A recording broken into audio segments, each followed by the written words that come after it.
Today is July 11th, 2021. Host of the updates here, providing you an update on all things Dainsleif.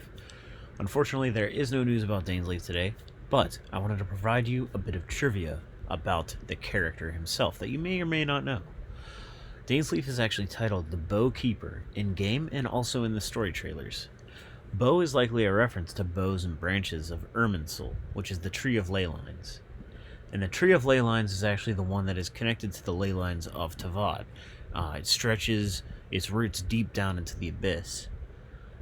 This is actually the tree, the blossom tree, that you would see in the end of domains, which is kind of cool. It's like artifact domains, weapon material domains, etc., etc.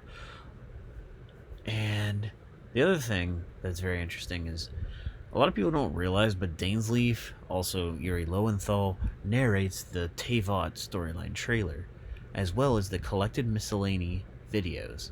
The collected miscellany videos are actually in Chinese, and it's translated roughly to like picking bow miscellany.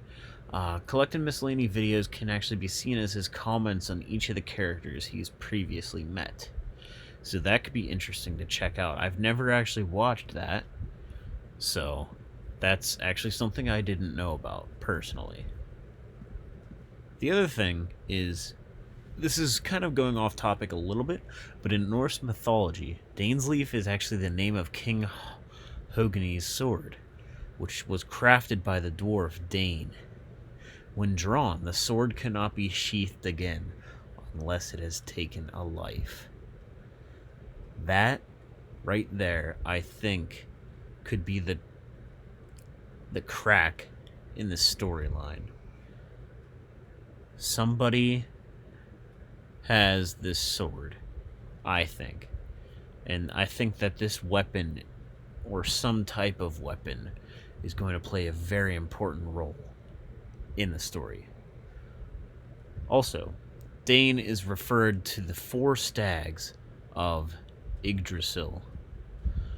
The four stags feast on the branches of the tree of Yggdrasil. I might be pronouncing that wrong, I hope not, but the cool thing is, Storm Terror actually shares a name with one of those four stags, which is Dvalin, but with two N's instead of one N.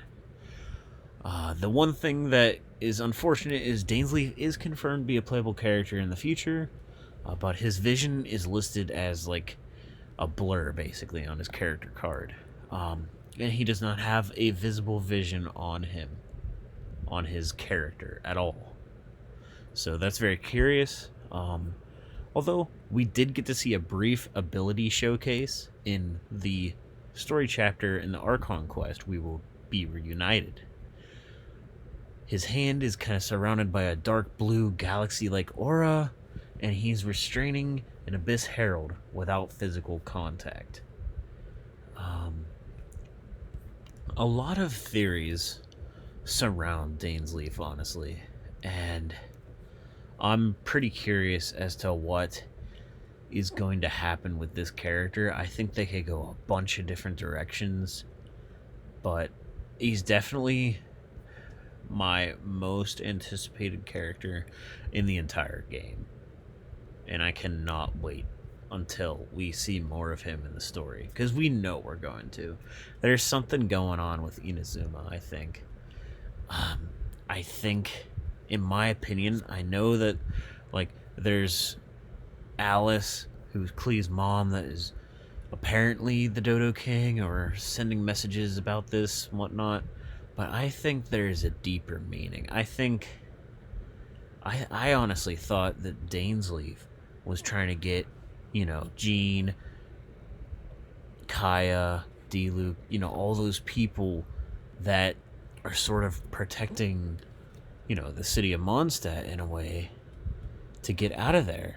And I want to find out if they kind of connect our absence in Tavad to the Archon quests whenever we get to Inazuma.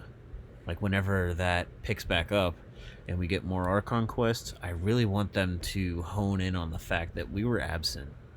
The main character was not in Tavad. They were at the Golden Archipelago Islands.